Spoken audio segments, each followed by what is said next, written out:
welcome back, and if you're new, I'm Lauren. And I'm Amanda, and today we are going to be talking about our June TBR. Last month, we didn't do too well. We did not do as well as we thought we were going to do in the sense of the amount of books we were going to have read. In the sense of the amount of time we had to read. There's no excuse for May, honestly. Here's to hoping June is better. It's not a competition, we're in no rush, but we have our reading goals set. I'm kind of falling behind. I'm supposed to read 7 books a month based on my Goodreads goal, and I have not been doing that. I can't believe we're already halfway through the year. But this is also exciting because now we can include summer reads into our TBR this month. We did do a video talking about all the books that we want to read this summer. We have some of those for June. Here are the ones that I'd like to read this month. The first book I have on my June TBR is Maybe Someday by Miss Colleen Hoover. The reason why I decided to add this one to my TBR this month is because I know that I had talked about previously that I had a whole stack of Colleen books that I had yet to read, and this is actually the last one I have out of all those books. So this is the last book I own by her that I haven't read yet. It's time to read it. I know that this one is part of a little mini series she did. I only own this first one, but I am excited to start it. A passionate tale of friendship, betrayal, and romance, an immersive read from the very first page. As always, Colleen never fails, so I'm excited to read it. I read a lot of her books last month, and I really enjoyed all the ones I read then, so of course high hopes as always for this one. So every month I want to read at least one Taylor Jenkins Reid book, so I think this month it's going to be Maybe in Another Life. This is the one I got from Better World Books. I have talked about it a few times. It's basically just a girl seeing like how different her life would be if she chose a different path. Just a little bit from the back, it says, in concurrent storylines, Hannah lives out the effects of each decision,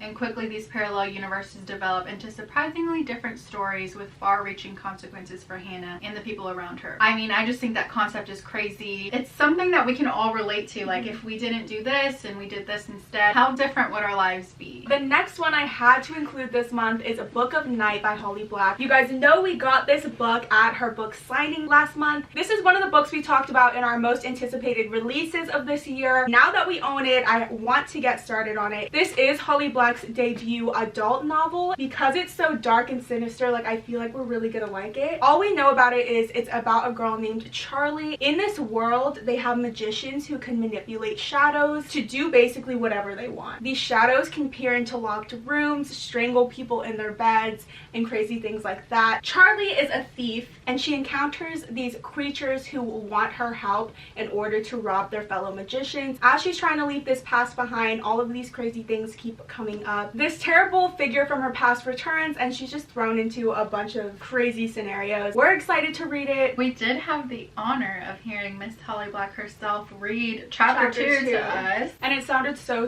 good. I knew I had to include it in this month's TBR. I definitely want to read The Finish Line by Kate Stewart. This is the 3rd book in the Ravenhood trilogy. We did read the first 2 and we absolutely loved them. It's basically about this girl who gets wrapped up in this dangerous brotherhood. There's all kinds of secrets and lies. She's just thrown into this insane world. Yeah. And it's so good. But it's like, that's all we can say about it. The next one I have picked out is One Last Stop by Casey McQuiston. We're so late to this. The trend's done. I ended up getting this, I think, for my birthday last year. It's almost been a full year and I haven't touched it. I know this was super popular back then. It's a lot of people's favorite. It's about a 23-year-old girl named August who moves to New York City. She pretty much is just very to herself. She goes through life alone and she ends up noticing a girl on the train. This girl's name is Jane and she's charming and mysterious. Seeing Jane on the train every day begins to be August's favorite part of each day. And then August ends up realizing that Jane is from the 1970s and is somehow stuck in this time period.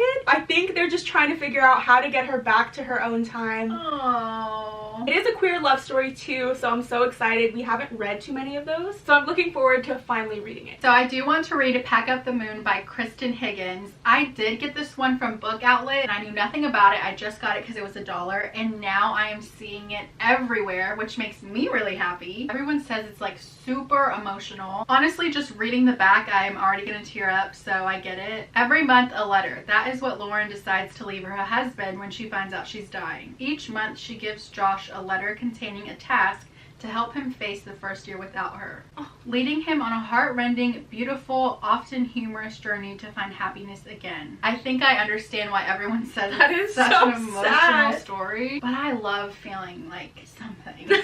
The next one I have is Darling Girl by Liz Mikulski, and this is actually a book of the month book. It was my pick from May that I didn't get to read. I want to read it this month. This is actually a Peter Pan reimagining, and I love old fairy tales, but the true fairy tales that have like that really dark, gruesome truth to them. As soon as I read this summary, I knew this was going to be my pick. This is about a girl named Holly, who is Wendy Darling's granddaughter, which I absolutely love already. Of course, this is so modern. She's currently running a successful skincare company. She gets a call that her daughter Eden, who has been in a coma for 10 years, has been kidnapped. She immediately knows it's Peter Pan, who is very much real, but is super dark and dangerous. I am so intrigued. I know I'm going to love this story. It's giving me, did you watch Once Upon a Time? They have this whole season of like a dark Peter Pan, and I am obsessed with that. So if you know, you know. If you do have book of the month and you've read this one, let me know if you liked it. I haven't seen it too much. I do want to read Without Merit. You just read this one. You really enjoyed it, right? I really liked it. I love every Colleen book I read, so I'm sure I'm gonna like this one. I know it is a family drama. The last family drama I read, I gave it 5 stars. I'm sure Colleen will do no wrong. Without Merit explores the layers of lies that tie a family together and the power of love and truth. Not every mistake deserves a consequence. Sometimes the only thing it deserves is forgiveness. I really liked that story. Good. I was pleasantly surprised because out of all the Colleen books, this is one that we pretty much never see, and I don't know why. Yay, I'm excited. I haven't read a Colleen Hoover book in a minute. That's how I was, and then once I started, I couldn't stop. The next one I have is The Beautiful. We did get these at the library. I have yet to read them, so I know I'm gonna have to do it soon. We had to get an extension on our checkout dates, which is very much on brand for us. Out of the 2 I got, I think I would read this one first. This is the one that is based in New Orleans, which already I love it. It's 1872. The city is ruled by the dead. Like, this just sounds so good. At the bottom it says a sultry romance and a decadent and thrilling mystery, and it says it's the author's most potent fantasy series yet. I love books that have a mix of like action and romance and darkness. I know I'm gonna like this one, and we gotta read them. We gotta read them soon because we have to bring them back. If I end up loving it, I will get a copy for my bookshelf. I do want to read Hot House Flower by Krista and Becca Ritchie. We have been slowly making our way through the Addicted/Calloway Sisters series. I'm really like sad about it, actually. Like, I don't want to finish them ever. But this one I'm really excited for because it is Daisy's story. Right off the bat, I felt like she has been my favorite. And I haven't gotten to see just her story yet. Out of the 3 Calloway sisters, Daisy is the most spontaneous and adventurous sister, so I'm really excited to see her story play out. The last one I have is Good Girl Complex by Elle Kennedy. I just recently talked about this one in our summer books video, but I think in June this is one of the first ones that I would want to read, so I wanted to include it today. I've already gone over the summary, but to sum it up, it's basically about a girl who moves to this beach town in order to get her college degree so she can focus on what she wants to focus on, and she ends up meeting this guy. He's a trust fund kid, and she doesn't necessarily like that, but they end up bonding and having a relationship together. So I'm excited to read it. I think it's going to be super fun for the summer, and we love Elle Kennedy. That is going to be it for today's video. Hopefully we get to a good amount of these books, if not more. Let us know what book you're most excited to read in June. And as always, we do put out new videos every Wednesday and Friday, so if you haven't already, make sure to like and subscribe, and we'll see you next time. Bye. It just says it just says a breathtaking love story. I'm excited to Are you laughing at my brain?